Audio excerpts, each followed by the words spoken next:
Hello to my lovely Leos. This is Molly with Soul School Tarot and Astrology, and I'm here with you guys today for a love reading for my Leo, Sun, Moon, and Rising signs for about the first couple of weeks of October. So thank you guys so much for being here.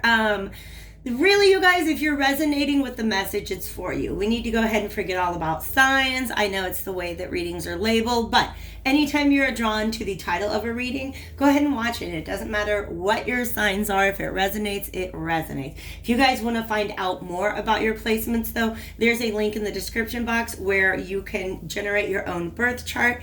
Begin to explore that. You can always hit me up if you would like a personal reading when it comes to tarot or astrology. The link to that is in the description box below, as well as a link to the extended version of this reading, where I think you're going to be taking a look at what your partner is going through. What you're going through this first couple of weeks of October, Leo, is that you have a choice to make. Wow. And it's actually the energy, like these cards came out and they just started talking to each other right away. So I'm going to go ahead and break down the message that I have gotten in front of me so far. There's 4 more cards that came out, but I'm going to wait to flip those. If you guys have not seen one of my October readings yet, I am trying this out where I pull a few cards first before I get into the message. Let's do that now. You guys have a choice to make. You are looking deep, deep, deep within. I always see this as somebody who has multiple pathways to choose from. If you look, there are several sets of stairs leading out of the place that this person is in. I see this as a very private, a very inner space. Right? Like if you know you have a choice to make, you have to kind of go within and withdraw to be able to quiet any other voices and just hear the voice of your higher self, of your inner self, of any divine guidance that's coming through at this time. And I really think you guys have some divine guidance coming through at this time. All right? But here's the thing. One of these paths, we can see what's there, right? We can see right through the doorway there. We know exactly what that is. These other paths, we don't really know what's at the end of those paths, okay? So that's a very interesting message coming through, because what you have to choose between is the way that things have always been done before you, the way that things have been handed to you, or the way that you would do them if you had the strength and courage to completely break out on your own. This card here is always a combination of the energy from the Strength card in tarot and the Star card in tarot, which means it's about courage, it's about confidence, but it's also about being your unique self. Okay? So, but also, this person is very vulnerable.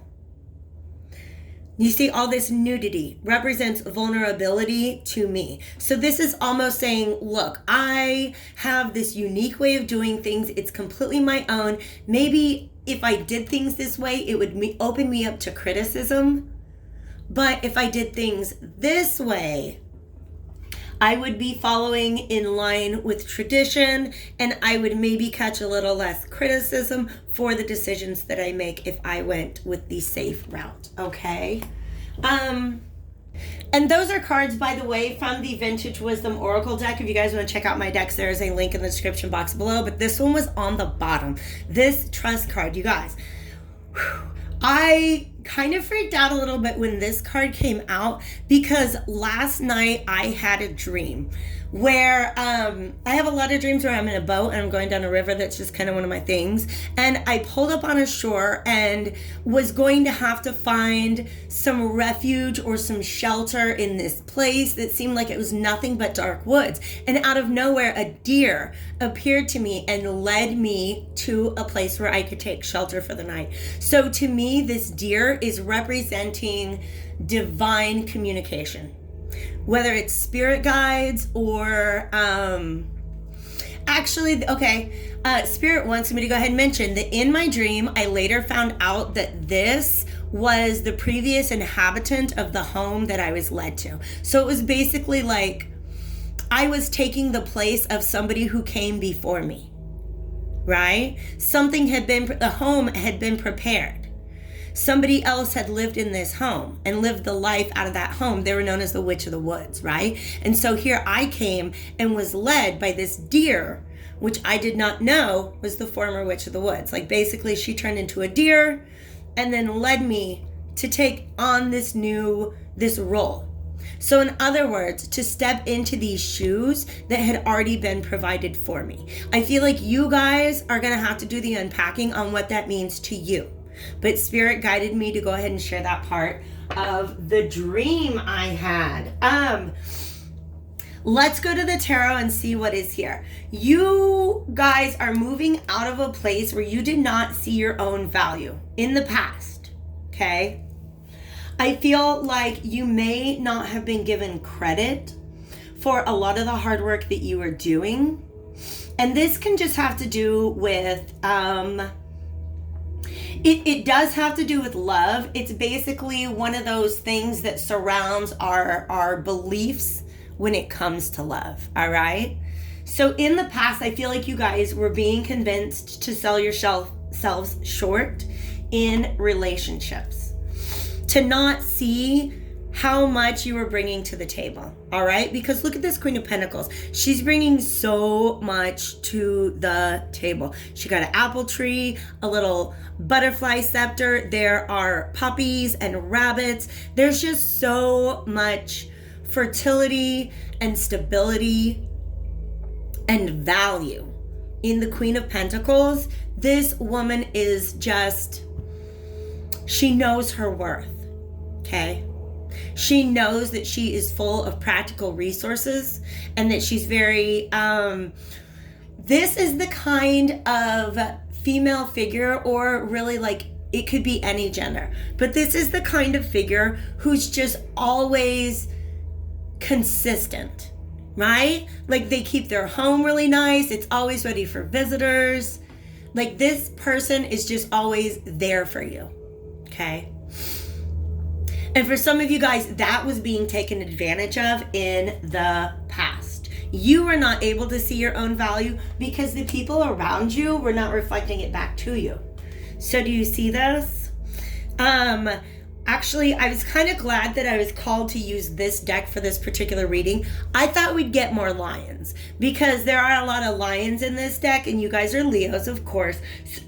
Pardon me. So I kind of expected when this deck came out for this reading that we were going to see more lions, but we see the red string of fate, which does not appear in all decks, and it appears more often in this deck than it does in others. And the red string of fate to me represents something that is bound to your path. It's there for you to overcome, but it's almost like a soul contract that you have with yourself, that there's this lesson that you are going to learn based on the experiences that were provided to you in this lifetime. And for some of you guys, that's what this phase of your past was all about. You had to be put in a position where you had to find your own value instead of taking everybody else's word for it, okay?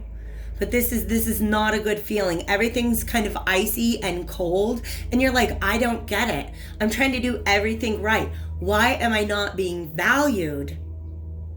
Or why am I not being treated as valuable as I really, really am? And it begins to make you feel like you're not, like you don't have very much self-worth. Like maybe I don't have as much to bring to the table as I thought I had. But the fact of the matter is that was just a reflection that was coming back to you, possibly from family members, friend groups, past relationship partners, etc. Okay? But I really feel that that is something that you guys have gone within and sorted out.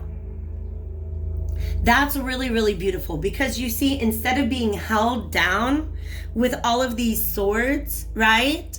These 7 of these swords, beautiful. Thank you, Spirit. They're giving me a math problem. One of these swords is the truth, but you see how it's all the way over here? These other 7 swords that are keeping you pent in the past were essentially lies that people were telling you about your self-worth. Okay? You found the one truth and you rose up out of the 7 that were lies.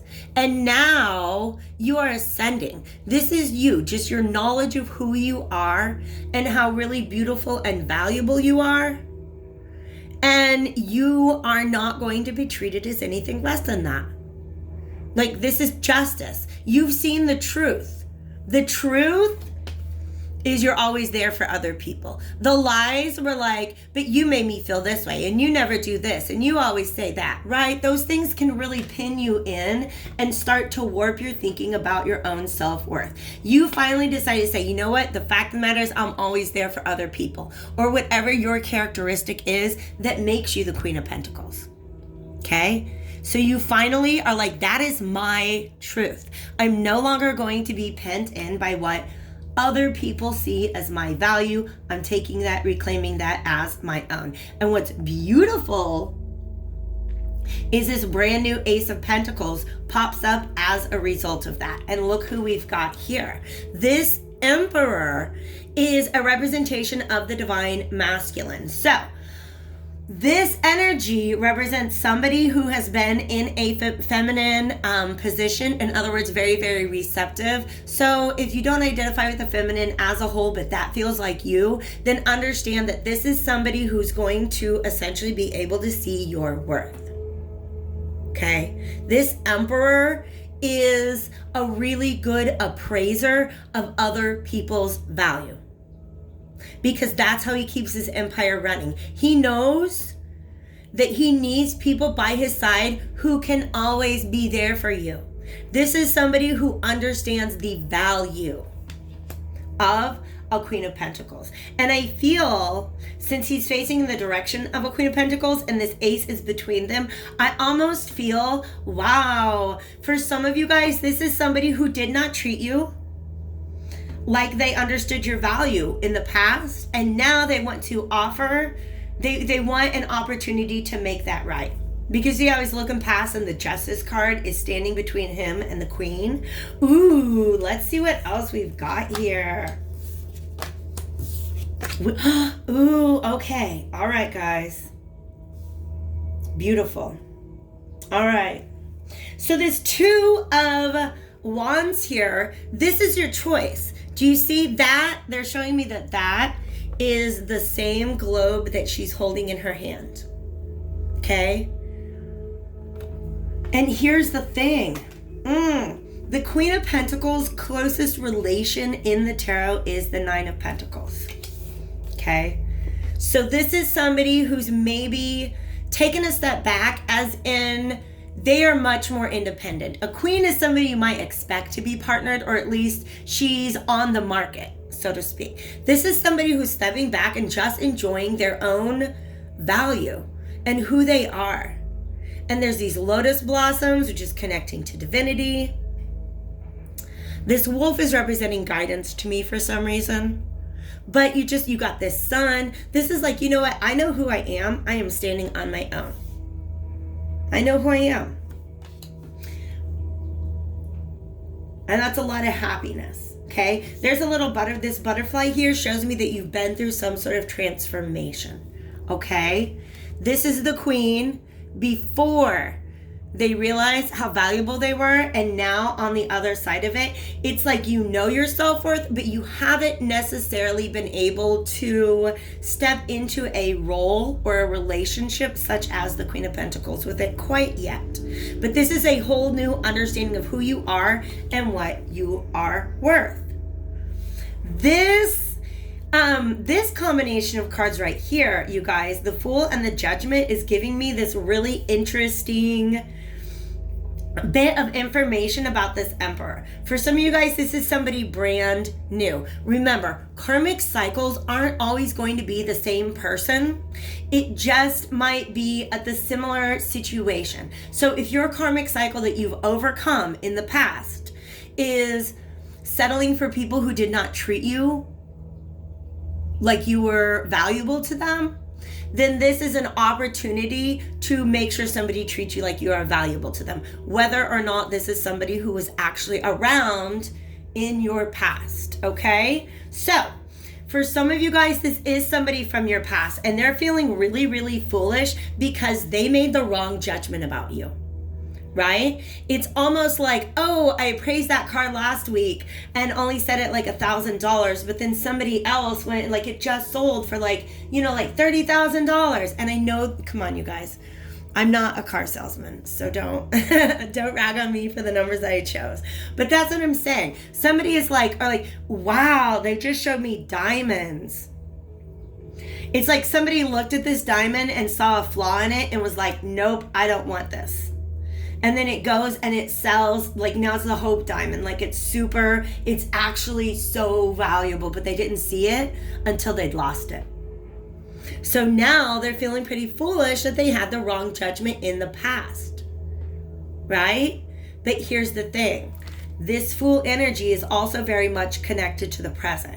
We want to make sure that this person is not going to foolishly repeat what happened in the past. Y'all see what I'm saying with that? We do not want to let that person foolishly repeat. Let's go ahead and pull out some oracle cards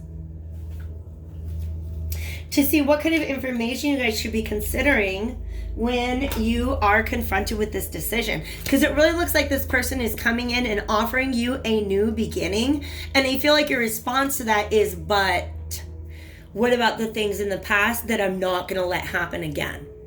In fact, I really hear a conversation between these two people where this queen up right now is like, look, I understand that you want back what you want this back because you didn't have to work that hard for this Queen of Pentacles. But you say, I'm now the Queen of Pentacles, and you're going to have to work a little harder for that. We're not going to go back to the way that it was in the past.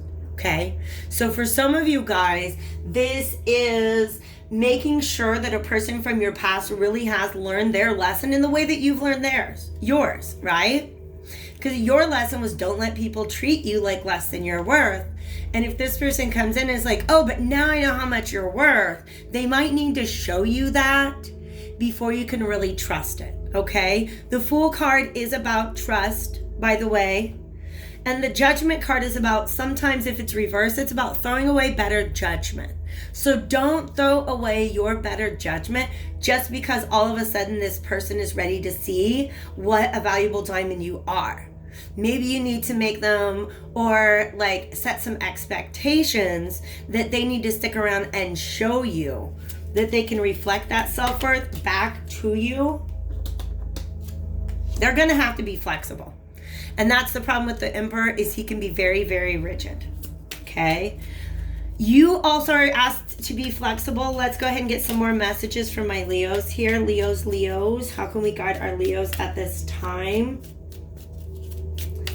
I'm also kind of curious about the meaning of cherry blossoms. I love cherry blossoms. I actually have them all over my house. And we've got some here. And we've got some here. It's almost like, I really think what it's saying to me here is that your tree is budding. The place where you're at in your life right now is you are on the path to new beginnings. Period and point blank, with or without somebody else. The question is, do you want to share your branch with somebody? And if cherry blossoms have a particular meaning to you, then go ahead and, plug that in right there. I like how this Fool has some of these lotus flowers as well, okay? It's almost like this, how do I say it? This Emperor has been through some sort of their own spiritual awakening. Some sort of their own spiritual awakening. Oh, wow. Okay, one last message here, you guys. On these lotus flowers, they do also represent to me cups in certain cards in this particular tarot deck. So this Ace of Pentacles is really offering love in the past. And this Queen of Pentacles may not have even understood the value of her own love. And look, there's some over here as well. There's another cup. So this is somebody who is honestly, in and of themselves, maybe not quite ready for love, or at least not ready for their perspective on love needs to evolve before they find their true match. And let me tell you what I mean by that. These are two cups that are separated by something. Meaning, no matter how do I say this? Thanks for your patience with me, guys. All right. Basically, we have these two cups here, and to me, that represents the fact that, like, there's some sort of wound in your heart that's not letting you let people really get close. But also, the kind of people that you are opening your heart up to are not the kind of people who are going to be a good match to the kind of cup that you have to offer, all right? This card, after the evolution, you're in this period where you know exactly what you are expecting in relationships, and you're ready to let somebody get close to you, because somebody getting close to you does not mean letting somebody devalue you. Does that make sense? I hope it makes sense. Okay. This person has these three cups here, and to me that represents wanting to regain just the joy and the happiness and the friendship and the camaraderie that was there before. The fact that there are spaces between these cups let me know, as much as this person, this emperor, might be coming in wanting some sort of reunion, and with these extra feathers, I feel like they want to come in and speak some sort of truth. I also feel like they're keeping a certain amount of distance around their own heart at this point in time. Does that make sense? That is a warning. That's a warning that this person might slip into some of their old behaviors, okay? But their intentions are pure, okay? I do believe that their intentions are pure. Whether or not they know what they're doing, we're going to find out in the extended, but I do believe that their intentions are pure. I think that you guys are both being asked to be kind of flexible, all right? So in other words, if you're an emperor and you're trying to present an ace of pentacles to somebody and they seem a little rigid based on what they've been through in the past, be flexible with that. Understand that they're integrating new knowledge. Basically, like, you can go through a personal revolution and have this new sense of self-worth, but then carrying that into a relationship, that's an extra challenge. So this emperor is going to need to be flexible in what it is that they're offering to this person. All right. If you are receiving the offer, you're also being asked to be a little flexible. All right. Meaning, just because somebody treated you some way in the past doesn't mean that they're going to do it again. Be willing to be trusting in this situation and definitely focus on going forward. All right. So the more we focus on the past, the more the past exists in the present. Does that make sense to you guys? I feel like I've asked you that 3 times, and I don't know why I keep doing that. Maybe it's a part of the message. Nonetheless, you guys, I'm going to dig a little deeper into this over at the extended reading if you guys would like to join me over there. Otherwise, just definitely look at the evidence that is in front of you and be willing to give things some time to just kind of, like I said before, integrate what it is that you have learned about yourself into any new relationship that you're stepping into moving forward. I wish you all the best of luck. I'll see you again soon.